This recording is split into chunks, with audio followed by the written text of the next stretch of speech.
les gars, c'est Gab. Aujourd'hui, c'est Day in the Life avec moi. Du coup, on va y aller très vite parce qu'en fait, il fait froid à sa mère. Mais aujourd'hui, on va aller faire du sale, on va aller à la salle. Regardez comme c'est beau, on est à Cannes. Normalement, moi je suis à Dubaï, il n'y a pas de verre, donc on en profite aussi un peu. Mais là, le seul verre qu'on va aller voir, c'est le verre de Shopify. Let's go. En train de se chauffer là comme il faut. Après, on va regarder un petit peu qu'est-ce que nous avons comme maigre haltères par ici. On va essayer de les manger comme il faut et de les envoyer voler là. Sans casser le plafond, bien évidemment. Allez, let's go.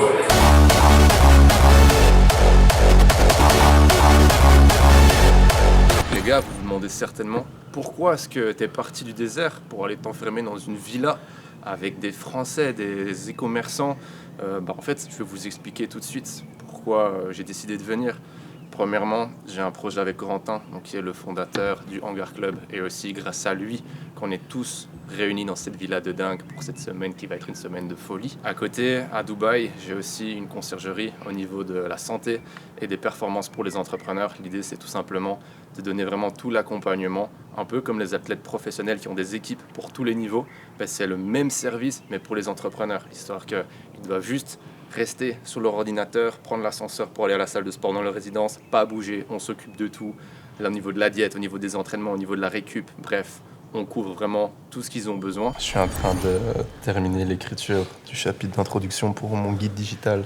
J'ai déjà écrit les 3 premiers chapitres. Et là, j'en profite. Là, j'ai mis un petit peu de house dans les oreilles. Là, je suis en train d'écrire comme il faut. Et juste me mettre un peu dans le flow.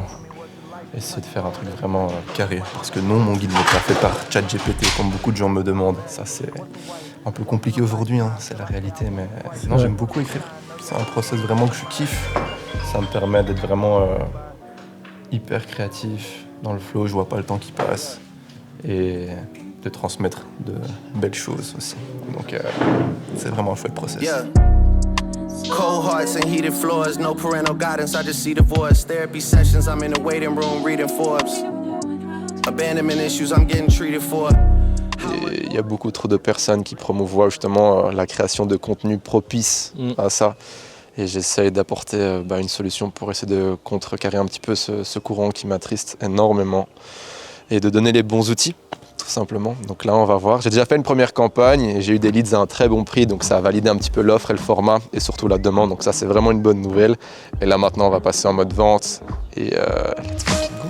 Hey girl, I see you working it out, getting ready for the summertime. Working it out, doing the downward dog. Yeah, you looking good. En train de faire un super set lecture.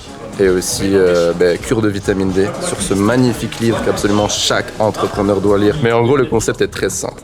Parce qu'en tant qu'entrepreneur, ce qui est très important, c'est de savoir exécuter vite, mais surtout de savoir dans quelle direction tu vas. Et du coup, pour savoir où est-ce que tu vas, tu dois savoir te mettre toi-même des objectifs. Ou en anglais, des goals, you know? Yeah, because we're reading book in English, we're so international here. Mais du coup, l'objectif est simple. C'est que quand tu te mets des objectifs, et vraiment une trajectoire où tu vas pas juste essayer d'augmenter un petit peu ton revenu. Tu vas pas essayer de juste augmenter un petit peu tes bénéfices, ta quantité de clients ou quoi. Donc en fait, faire juste potentiellement un petit x2. Ici, l'objectif, c'est de viser gros pour avoir une vision vraiment solide. Parce qu'en fait, juste faire un petit x2 dans ton business, c'est juste faire plus de ce que tu fais déjà maintenant dans l'absolu. Et en vrai, tu peux faire ça de plein de manières différentes. Tandis que si tu te dis et que tu fais l'exercice, et si je prends ma situation actuelle, et que je veux pas faire un x2, mais je veux faire un x10, là en fait, ça fait directement le tri sur toutes les actions qui sont en fait vraiment de bas niveau.